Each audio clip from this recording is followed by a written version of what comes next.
All right, my colleague Akash is with us right now. Let's go over to him to ask him questions on this. Akash, two questions for you. The first question, could you bring our audiences an overview of all the police action we've seen since Friday? That's question one. But question two, Javed Mohammed, who is being held as the mastermind, his daughter claims the Prayagraj police came without a warrant or an official letter and detained her father. What have your own investigations found, Akash? So, Toya, let me tell you, first of all, talking about the law and order situation in these 6 districts, it is very much peaceful there, and police is claiming that the situation is very much in hand. Now, UP police has already started the crackdown, and as you rightly mentioned, more than 250 people have already been arrested from these 6 districts, including 70 from Prayagraj, 15 Hathras, 15 Saharanpur, and around 13 Ambedkar and others. So at this point in time, the first and foremost priority is the law and order, as I mentioned earlier as well. And it is very much intact. We saw how yesterday a meeting was held. Top officials were there in that meeting, and Yogi Adityanath made it very clear that no one is allowed to take law and order in hand. Other than that, while talking about the Mohammed House, there are several issues. There is much following the protocols, and as far as the investigation is concerned, it is not like that they are targeting or some specific person has been arrested intentionally, but it is on the basis of evidences that they have found, and they are going by the law. Akash, sorry, Akash, we lost you there. For the second question, when we talked about what his daughter has claimed, what was your response? Sorry, we lost you there. So Toya, I was mentioning that there are allegations, but on the other hand, police is saying that they are following the protocol. Okay. They are following the norms. As far as the evidences are concerned, they have got some evidences, and that's the reason why they are arresting people. And while it is about the accused Mohammed Javed, so they have, they are, what I should say, zeroed in Mohammed Javed as well. At this point in time, police is claiming that they don't have to, bother about religion or community. They are going for anyone who was involved in these activities. So they are taking action on all those who were somewhere involved in these activities, and they are saying that they are going by the laws. So at this point in time, situation is peaceful and police is doing its work. All right, Akash, thank you for the developments. We now have our guests who are with us right now. I'll read out for our audiences who the guests are. We'll then go over to them for more perspective. There's Desh Ratan Nigam. He's an advocate. We also have with us Maulana Masood ul Hasan Qasmi. He's with us. He's a Muslim scholar. Good morning to both of you, sirs. Thank you so much for joining us here at CNN News 18. Desh Ratan Nigam, I'm going to come over to you first. Mr. Nigam, I also believe we're joined by Vikram Singh, the former DGP of UP. Mr. Singh, thank you so much for joining us this morning here at CNN News 18. Mr. Singh, I'd actually like to come over to you first then and ask you our first question and open the show with you. Sir, we've seen the UP police take widespread action like this before. And every single time action like this is taken, you have critics who come forward and say that this is a knee-jerk reaction. The numbers that you looked at have been arrested, 255, for example, with 68 in one city, 55 in another. These are panic reactions, and this isn't meaningful action, particularly what we see as bulldozer action every single year. Is that a point that you agree with or not? I would give you 4 bullet points. Good morning, ladies and gentlemen.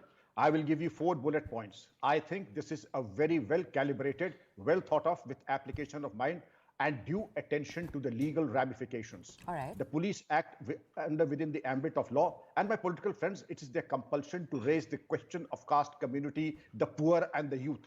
The law does not recognize anything. The law recognizes only 2 aspects, a lawbreaker and a law abider. If one breaks law, the government has been elected to ensure the faithful implementation of the law. And number 1, bulldozer has been badly maligned in the sense that if there is a construction that is a brazen encroachment and the parent authority, like say a PWD or the railway department says, it is an encroachment on my land, the SDM and the CO and the bulldozer will go and demolish it. No questions asked. We try to confuse and create a mirage in the minds of the people that bulldozer is being used to evict people from their duly legally constructed homes. No, legally constructed homes cannot be touched by the bulldozer because there is a legal provision. All channels of appeal will have to be exhausted. Now, 250 arrests. I have been SSP Kanpur. During my time, something happened, and you know the figure of arrest. There were 1,200 arrests and a special jail had to be created. Okay. Let us not live in an illusion. What happened has brought a bad name to India and to all of us. And it's time that we identified every single perpetrator, irrespective of caste, community, religion, but unbiased, impartial, irrespective of caste and community and vote bank politics. Okay, Mr. Singh, if I may just ask you a quick follow-up question, then we'll go to our guests for more questions. Mr. Singh, just your first point about illegal constructions, because I don't want to get to that second point just yet. But with that first point, when you were talking about action taken, particularly against illegal encroachments, and the fact that it is clearly established that those encroachments are illegal. So there I want to ask you, isn't the timing the question there? If these are illegal constructions, take action when you discover that it's illegal. But in taking the action now, you're very clearly trying to send a message, and that message is a message of fear. Is that not fair? Very good. Very good. Priorities of the government and the police change with time, place, and circumstances. Okay. Today, the message and the topmost priority is to give a clear message to the lawbreakers. If the administration looked the otherwise and there was an administration that was complicit, these things will end today and now. And therefore, please be prepared for the worst case scenario as far as your ill-gotten wealth on ill-gotten money on government land that will be taken to task. All right, Mr. Singh, I'll come back to you in just a second. Let me go over to our other guests. Maulana Masood ul Hasan Qasmi is with us also. Sir, हमारे साथ अभी जुड़ने के लिए धन्यवाद. Thank you for joining our show. Sir, I want to ask you two questions. We'll just start first with the action that we've seen the UP government take in the last 2 days. Is this action that you agree with or not? No, if people breaks the law, so they should face the law and they should face action. Okay. Nobody should take law and order into Their own hands. his or her hand. This point is very fair. But bulldozing, outrightly bulldozing the houses of the people without proper procedure, without code notion, I think this is not good. This is not sending very bad message abroad. And my apprehension is that our Indian brothers living abroad might bear the brunt for no fault of their own. So this is the matter of derogatory language, insulting Prophet Muhammad sallallahu alaihi wasallam. This is not the matter of India. All over the world, people are watching India very closely, and India is being watched closely by international community as well. So taking stern action is needed, but going beyond the law and bulldozing their homes without court procedure, I think this is not fair. All right. And UP government should take care of this, or government should be very, very careful.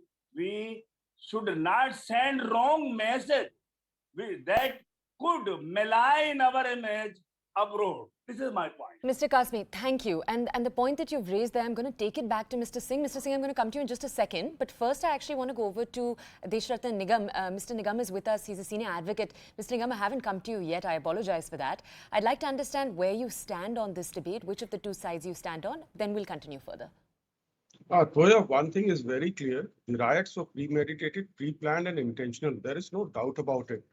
The Kanpur riots, if you clearly see, the rioters waited for Prime Minister, President and the CM to be in the same city, the way they waited for in Delhi riots for Trump to come. So there is a clear pattern and intention established. Now fear of law has to be established in the minds of rioters. There is no doubt about it. That is a preventive aspect of law and order.